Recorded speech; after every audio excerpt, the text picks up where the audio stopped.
আল আকসা কল্যাণ মিশনের ব্যবস্থাপনায় বিনামূল্যে স্বাস্থ্য পরীক্ষণ শিবির অনুষ্ঠিত হলো।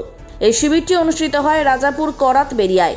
বিনামূল্যে সকলের স্বাস্থ্য পরীক্ষা করলেন উলুবেড়িয়া 1 নম্বর ব্লকের চণ্ডীপুর মানিকপুর প্রাথমিক স্বাস্থ্য কেন্দ্রের বিশিষ্ট চিকিৎসক ডাক্তার আজিজুল মোল্লা। সোমবার সপ্তাহের প্রথম দিনেই দুপুর 2:30 থেকে রাত্রি 9টা অবধি অনুষ্ঠিত সেই শিবিরে ল্যাবরেটরি কর্মীরা প্রায় 100 জনের সুগার টেস্ট, 60 জনের থাইরয়েড, 64 জনের ইউরিক অ্যাসিড এবং 67 জনের HbA1c বিনামূল্যে টেস্ট করে পরিষেবা দিলেন। ডাক্তার আজিজুল মোল্লা জানাচ্ছেন, আল আকসা মিশনের পক্ষ থেকে 5মতম বিনামূল্যে স্বাস্থ্য পরীক্ষণ শিবিরের আয়োজন করা হয়েছিল এই দিন। বিনামূল্যে এই স্বাস্থ্য পরীক্ষণ শিবিরে ভিড় ছিল কিন্তু চোখে পড়ার মতো।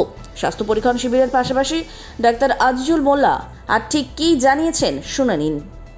আকসা কল্যাণ মিশনের তরফ থেকে আমি বিগত দিনেও অনেকগুলো ক্যাম্প করেছি। এটা নিয়ে মোট 5ম ক্যাম্প হচ্ছে এখানে।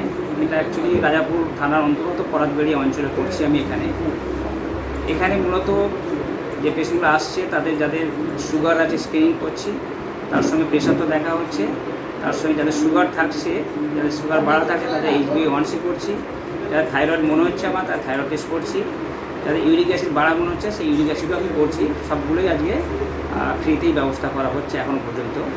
সব মিলিয়ে 100-র উপর পেশেন্ট এখানে নাম লিখিয়েছে, তো সবগুলোই আমরা দেখে যাব, এটা আমাদের ইচ্ছা আছে। ডাক্তারবাবু, প্রচণ্ড তো গরম পড়েছে, আর কীভাবে সতর্ক থাকতে হবে?